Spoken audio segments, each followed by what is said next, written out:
बेमिसाल। और अब देखिए आपका अपना न्यूज़ 24 एक्सप्रेस नए अंदाज में।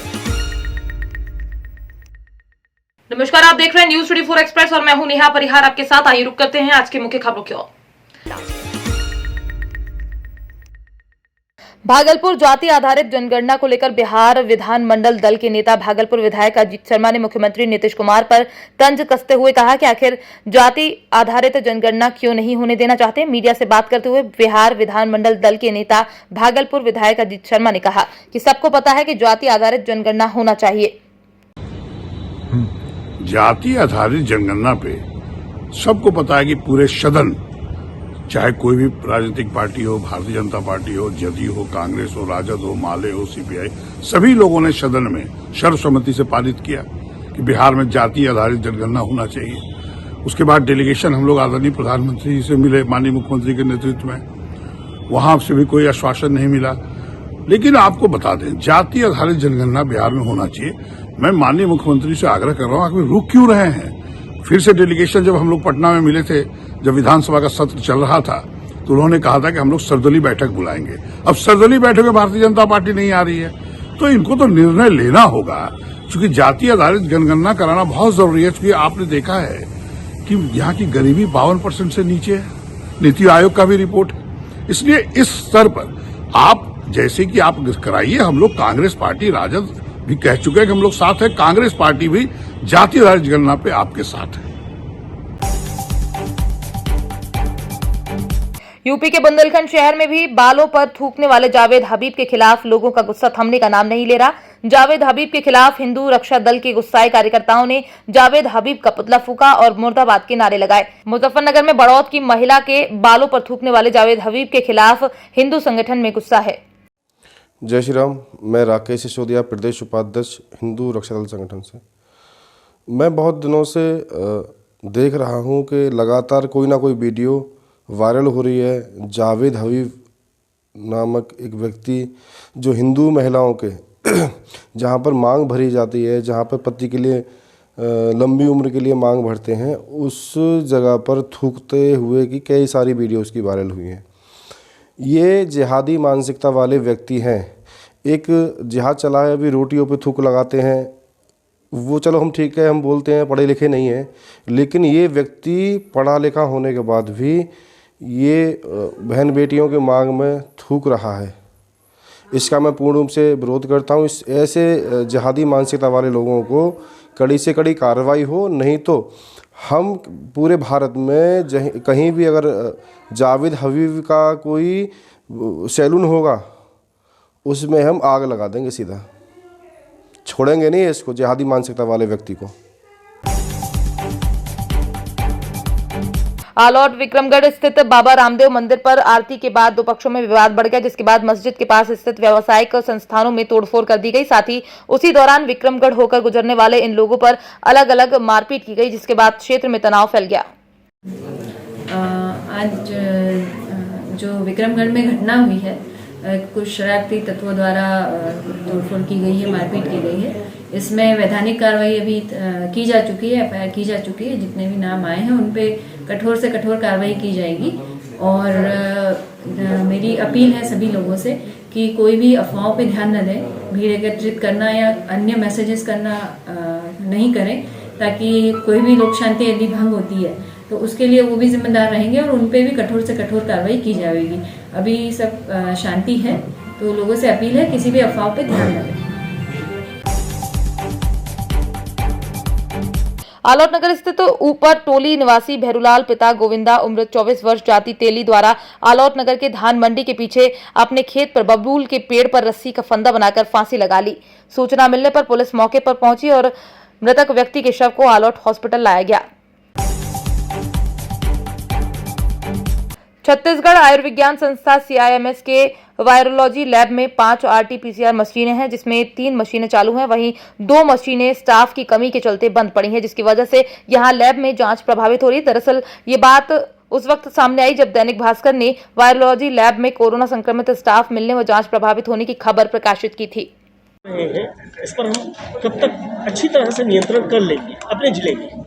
देखिए, वैसे तो कोरोना के इस संक्रमण की महामारी में पिछले 3 साल से राज्य सरकार, जिला प्रशासन, सभी डॉक्टर, सभी हम सभी जनप्रतिनिधि सभी काम कर रहे हैं और लगभग आज की डेट में बहुत ही व्यवस्थित काम तीसरी लहर में हो रहा है।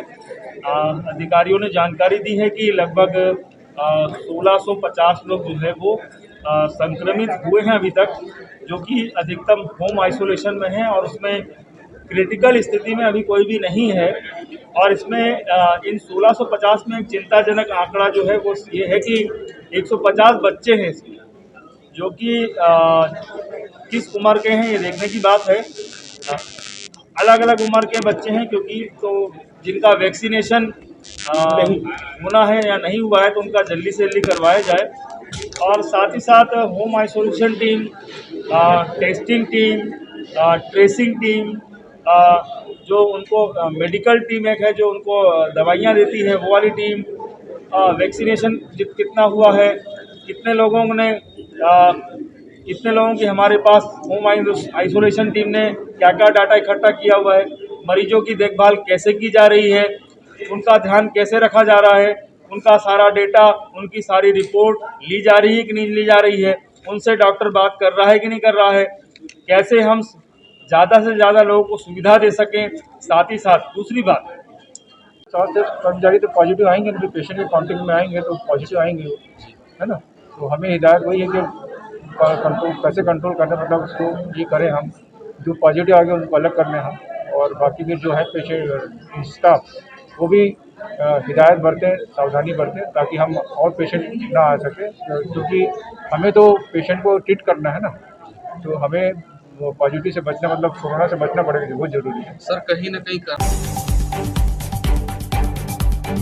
प्रतिवर्ष अनुसार इस वर्ष भी पूर्व विधानसभा के विधायक एवं पूर्व कैबिनेट मंत्री लखन घनघोरिया के द्वारा अपने विधानसभा क्षेत्र के समस्त कांग्रेसी नेता, पदाधिकारियों और जनप्रतिनिधियों का स्वागत समारोह पहाड़िया पैलेस में रखा गया और प्रतिभोज भी रखा गया, जिसमें सैकड़ों की तादाद में पूर्व विधानसभा के कांग्रेस कार्यकर्ता, जनप्रतिनिधि लोग इकट्ठा हुए।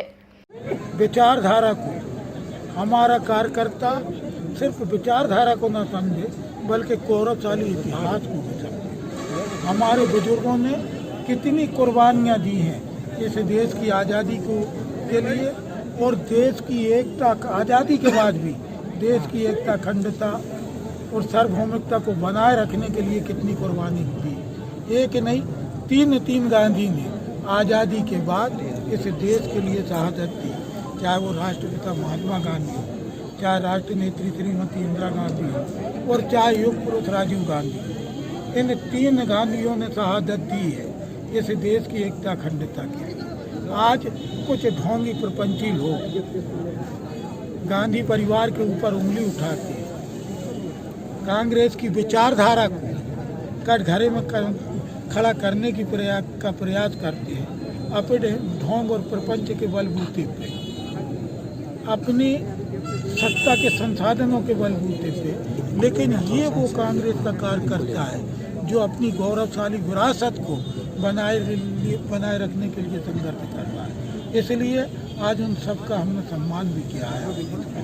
आज जितने कार्यकर्ताओं का अपने सम्मान किया, 5 राज्यों में जो चुनाव होगा, तो क्या उसमें ये प्रभारी के रूप में इनको की जिम्मेदारी दी जाएगी? क्या पार्टी तय करेगी कहाँ किसको प्रभारी के रूप में, लेकिन हम मंच पर तशरीफ लाए, मंच पर उपस्थित होने से आग्रह है भाई दिनेश यादव जी से, कांग्रेस के वरिष्ठ साथी, हम सबके मार्गदर्शक भाई दिनेश यादव जी मंच पर पधारे। स्वागत, अभिनंदन है उनका, स्वागत सभी से हमारा आग्रह है आप अपने अपने स्थान पे बैठ जाए। मंच के सामने जो भी हमारे युवा साथी खड़े हुए हैं, साथ में इस बात को सेट कर दिए, मुझे सुनकर दिया जाए। आप सभी से आग्रह अपने अपने स्थान पर, आप चूंकि हमारे युवा कांग्रेस के मौजूद पदाधिकारियों का स्वागत और पिछड़ा वर्ग संकोच में जितने हमारे पदाधिकारी हैं उनका स्वागत है। हमारी सरकार अपने स्थान पर कर ले, मध्य प्रदेश में कार्यक्रम को सुचारू रूप से चले। भाई रिजवान अली कोटी जी, भाई हमारे वरिष्ठ साथी मंजूर अहमद जी, आप भी तस्लीम लाए। हमें भाई वृंदावन जी, आपका भी स्वागत है दोबारा। भाई चितरंजन वार्ड के हमारे सभी साथी और जबलपुर शहर में भाई जी का स्वागत है, सम्मान करने अपने हाथों से लाकर मध्य प्रदेश संजय वार्ड के हमारे युवा साथी और पुनः कांग्रेस भाई एस कोस्टा जी, गजू चौहान जी, उनके सभी साथी यहाँ पर आ जाए। भैया स्वागत करेंगे सबके लिए, खुद ही यहाँ आ जाए आप लोग, विधानसभा क्षेत्र के क्योंकि हमारे पदाधिकारियों का सम्मान होना है। को तत्पर होना है, आगे बढ़ना है। वक्त हो चला है एक छोटे से ब्रेक का, फिर मुलाकात होगी ब्रेक के बाद।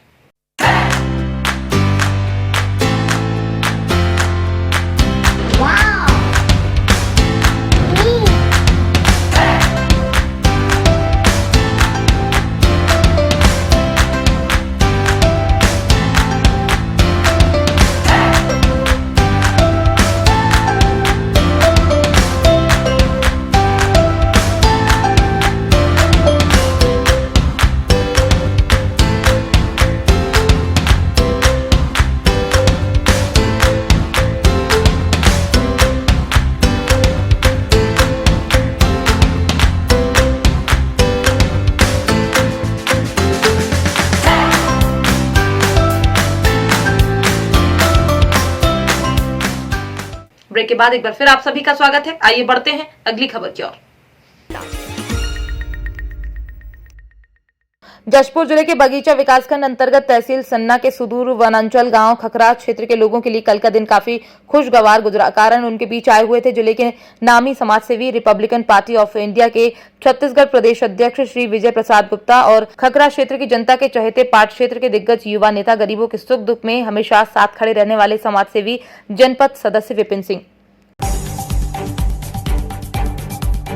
भाजपा कार्यकर्ताओं द्वारा जावरा मंदसौर हाईवे के पास जियो होटल के सामने भाजपा पूर्व युवा मोर्चा प्रदेश मंत्री पिंकेश जी मेहरा के नेतृत्व में पूर्व जिला अध्यक्ष रतलाम दीपू शाकिल जी और भाजपा जिला मंत्री कीर्ति बना, किसान प्रदेश मोर्चा उपाध्यक्ष हरिराम शाह, उज्जैन दुग्ध संघ उपाध्यक्ष देवेंद्र शर्मा, पूर्व जिला दुग्ध सहकारी संघ अध्यक्ष प्रकाश जी मेहरा, कमलेश जी, पत्रकार राहुल धनगर, आकुली गोपाल सिंह गुर्जर और सभी बीजेपी कार्यकर्ताओं ने बीडी शर्मा का साफा पहनाकर स्वागत किया। जनता पार्टी में इस विचार को घोषित करके काम खड़ा किया है, इसलिए मैं उनका बहुत हृदय से आभार व्यक्त करता हूं, आपका बहुत सम्मान करता हूं। और हमारे नौजवान साथी, हमारे सभी लोग यहाँ पर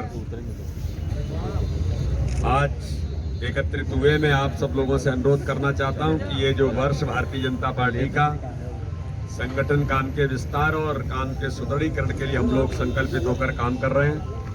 नौजवान साथी जो इतनी बड़ी संख्या में आज यहाँ पर एकत्रित हुए हैं, 5 बजे से आप सब लोग इंतजार कर रहे हैं, इसके लिए भी आपको बहुत बहुत धन्यवाद देता हूँ, आपका बहुत बहुत आभार मानता हूँ। लेकिन आप सब लोगों के ही कारण भारतीय जनता पार्टी आज दुनिया का सबसे बड़ा राजनीतिक दल तो बनाई है, मध्य प्रदेश के अंदर भी एक आदर्श संगठन है। और मेरे सभी नौजवान साथी, सभी हमारे वरिष्ठ कार्यकर्ता, हम लोग इस बार मिलकर के प्रत्येक बूथ को सक्षम और मजबूत बनाने का संकल्प लेकर के हम चले, अपने संगठन को ज्यादा से ज्यादा। बात करते हैं भगवानपुरा विधायक ममता राकेश की, जिन्होंने भाजपा सरकार पर कई गंभीर आरोप लगाते हुए कहा कि पूरे 5 साल विकास कार्य वो करना चाहती थी, डबल इंजन की सरकार ने विकास कार्य नहीं करने दिए। उनके पति स्वर्गीय कैबिनेट मंत्री का सपना था कि क्षेत्र में मेडिकल कॉलेज बनने का, जो भी डबल इंजन की सरकार ने उनकी ये तमन्ना पूरी नहीं होने दी। जनता पार्टी की सरकार आई थी, डबल इंजन की सरकार ये कह रही थी, लेकिन डबल इंजन में प्रदेश की जनता परेशान हुई, त्रस्त हुई, बेरोजगारी बढ़ी, महंगाई बढ़ी। डबल इंजन ने केवल धुआं छोड़ने का काम किया और धुएं से प्रदूषण फैला और प्रदूषण से महंगाई की और बेरोजगारी की बीमारियां आई। अब इन बीमारियों से निजात पाने के लिए प्रदेश की सम्मानित जनता ने मन बनाया है कि इन बीमारियों का इलाज कांग्रेस सरकार में हो सकता है। तो प्रदेश की जनता ने मन बनाया है कि प्रदेश में कांग्रेस की सरकार बहुमत से बनानी है और प्रदेश में इसी तरह से विकास कार्य कराने हैं जैसे कांग्रेस की सरकार में, पूर्ववर्ती सरकार में। इसका दुख है जो कार्य आप नहीं करा पाई मुझे कार्यकाल में। मुझे बहुत दुख है कि जो मेरे पति स्वर्गीय सुरेंद्र राकेश जी के चलाए हुए कार्य थे, उनके स्वीकृत कार्य थे, मैंने पूरी आवाज़ उठाई इस सदन में। ऐसा कोई सत्र नहीं गया जब मैंने भगवानपुर मेडिकल कॉलेज की बात नहीं की। मेरे पति स्वर्गीय सुरेंद्र राकेश जी का वो सपना उस समय का था जब वो खुद कैंसर जैसी भयानक बीमारी से ग्रसित थे। प्रदेश की जनता के सपने उन्होंने अपनी आंखों में देखे थे, अपने दिल में संजोए थे। प्रदेश की जनता ने मंत्री जी के जाने के बाद मेरी आंखों से आंसू पोंछने का काम किया, हमें पूरा सहयोग और आशीर्वाद अपना प्रदान किया। लेकिन मुझे कहते हुए बड़ा दुख है कि सरकार ने मंत्री जी का वो सपना अधूरा छोड़ रखा है, उसे ठंडे बस्ते में डाल रखा है। निश्चित रूप से यदि परमपिता परमात्मा का आशीर्वाद मुझे मिला, सम्मानित जनता का आशीर्वाद सहयोग मुझे मिला, तो सबसे पहले भगवानपुर में मेडिकल कॉलेज को बनवाने का। कन्नौज जनपद में तीसरे चरण में 20 फरवरी को होने वाले मतदान को लेकर पुलिस अधीक्षक प्रशांत वर्मा ने कहा कि प्रत्येक मतदान केंद्र पर पैरामिलिट्री फोर्स की तैनाती की जाएगी। जिले को 16 जोन व 140 सेक्टर में बांटा गया है। प्रत्येक सेक्टर में एक पुलिस मोबाइल टीम तैनात रहेगी। इसके अलावा प्रत्येक थाना वार्ड 22 की वार्डी में रहेगी। इसके अतिरिक्त पर्याप्त रिजर्व बल को भी तैनात किया जाएगा ताकि किसी भी आकस्मिक घटना से निपटा जा सके। जनपद कन्नौज में जैसा कि अभी जिलाधिकारी महोदय ने आपको बताया कि दिनांक 20 फरवरी को हमारे यहाँ चुनाव है। इसके लिए प्रत्येक बूथ जो प्रत्येक पोलिंग स्टेशन लोकेशन है, यानी कि चुनाव के जो केंद्र है, मतदान केंद्र, उस पर पैरामिलिट्री फोर्स को डिप्लॉय किया गया है।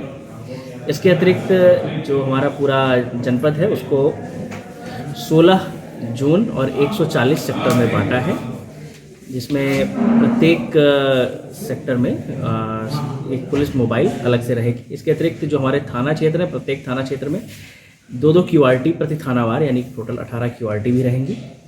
इसके अतिरिक्त पर्याप्त संख्या में रिजर्व बल भी लगाया गया है ताकि किसी भी प्रकार की आकस्मिक स्थिति से उसको निपटा जा सके।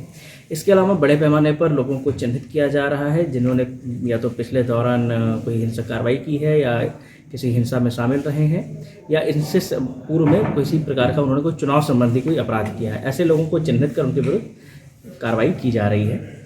इसके अलावा जैसा कि पिछले कुछ चुनाव में देखा गया है कि ऐसे मौके पर अवैध शराब का प्रयोग कई बार बढ़ जाता है, तो इस संबंध में भी लगातार आबकारी विभाग के साथ पुलिस की संयुक्त रूप से टीम गठित कर कार्रवाई की जा रही है और हमें पूरा विश्वास है कि हम जनपद कन्नौज में पूरे शांतिपूर्ण तरीके से हम ये चुनाव संपन्न कराएंगे। आज की खबरों में फिलहाल इतना ही। बने रहिए न्यूज़ 24 एक्सप्रेस के साथ। नमस्कार।